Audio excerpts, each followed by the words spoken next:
Le président du MLC a également rendu visite au pasteur Coutinho Fernando à la prison de Makala.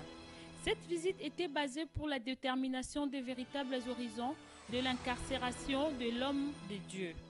En 2006, au cours de l'exercice de sa fonction, le vice-président a mené plusieurs actions concrètes dans le secteur des transports, où il a inauguré la Société de transport urbain congolais en sigle STUC. Il a mené ses actions avec humilité. Il a sillonné toute la province de la République démocratique du Congo. À Kindu, où il a été accueilli chaleureusement par la population, sous une forte pluie, le chairman n'a pas hésité de se mouiller pour saluer les habitants.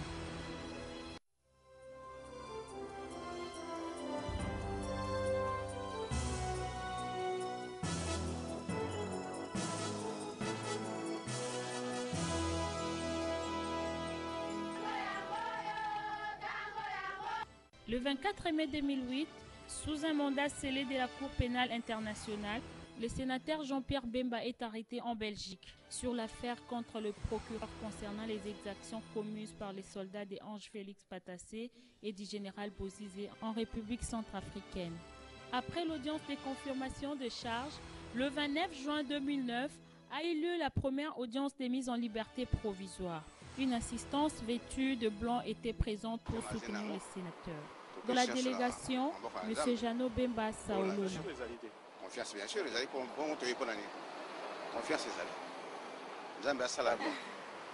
Il est fatigué.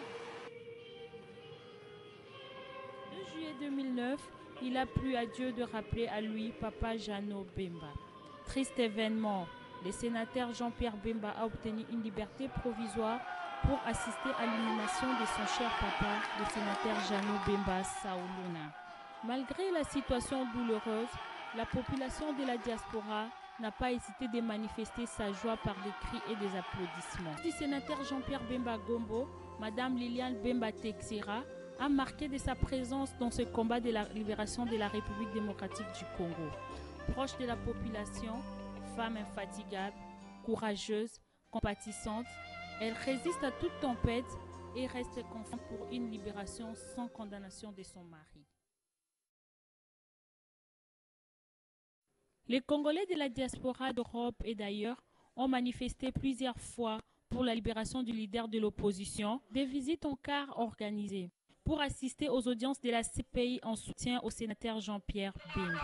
Maintenant, c'est la phase où les témoins de la défense, donc les témoins à décharge, défilent devant la cour pour donner la vraie version des faits. Nous avons bon espoir, les choses avancent tellement bien qu'on espère qu'à la date du 2 juillet, où passera le dernier témoin à décharge, qu'après, les juges pourront prendre la décision, la vraie décision et la bonne qui répondra à l'attente des nombreux milliers de membres du MLC et des Congolais. Malgré l'histoire brûlante d'un parcours politique combattu, la population congolaise reste mobilisée pour la sortie de son leader. Elle croit que la Cour pénale internationale rendra de manière juste la décision finale en libérant sans condition ces fils dignes de la RD Congo qui incarnent l'espoir de tout un peuple en souffrance. Le MLC Benelux, représenté par le docteur Jean-Jacques Mungani, promet d'accompagner son président pendant toute la procédure judiciaire. Il se réjouit d'ores et déjà de la fin de celle-ci, car 5 ans, ça suffit.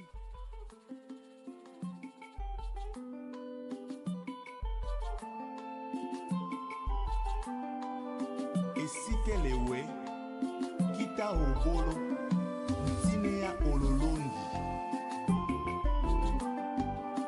nzakomba otoke nini nasala na merite sika boye maso wana mpona kangola mboka na ngai